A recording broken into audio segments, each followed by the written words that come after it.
এইভাবে আলু ক্যাপসিকাম দিয়ে বাটা মশলা চিকেন বানিয়ে দেখো, সানডে একদম জমে ক্ষীর হয়ে যাবে। প্রথমে এই চিকেনটাকে একটু ম্যারিনেট করে নেবো, তার জন্য চিকেন নিয়ে নিয়েছি, এখানে 600 গ্রাম চিকেন আছে।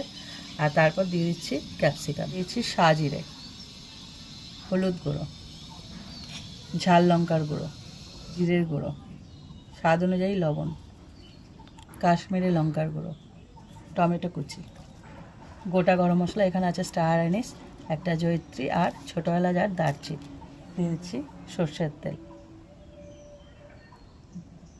এটাকে ভালো করে হাত দিয়ে মেখে নিতে হবে। এটাকে মেখে 15 থেকে 20 মিনিট রেস্টে রাখতে হবে। কড়াই বসিয়ে দিয়েছি, কড়াইতে দিয়ে দিচ্ছি তেল।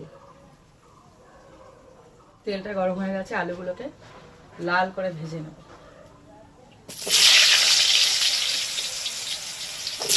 এখানে আমি শিলনোড়ার মধ্যে কয়েকটা বেটে নেবো জিনিস।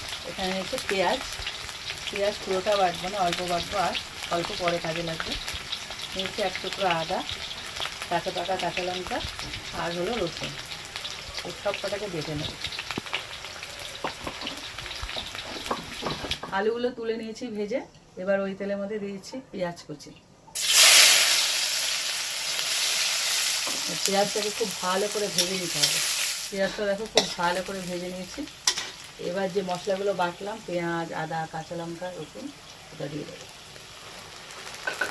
এবার এটাকে একটু ভেজে নেব। 3 থেকে 4 মিনিট কষানোর পরে দিয়ে দেবো ম্যারিনেট করা চিকেন। ভালো করে কষাতে হবে চিকেনটাকে, কেন চিকেনের মধ্যেই তো সব দেওয়া।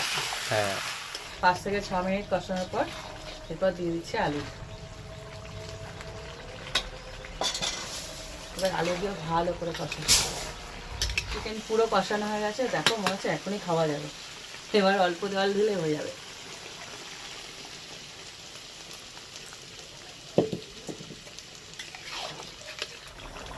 সব শেষে একদম দিয়ে দিলাম গরম মশলা।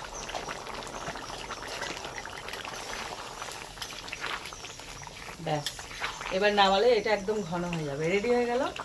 যা খুশি নাম দাও। দারুণ একটা চিকেন, যেটা ক্যাপসিকামও আছে, আলু আছে।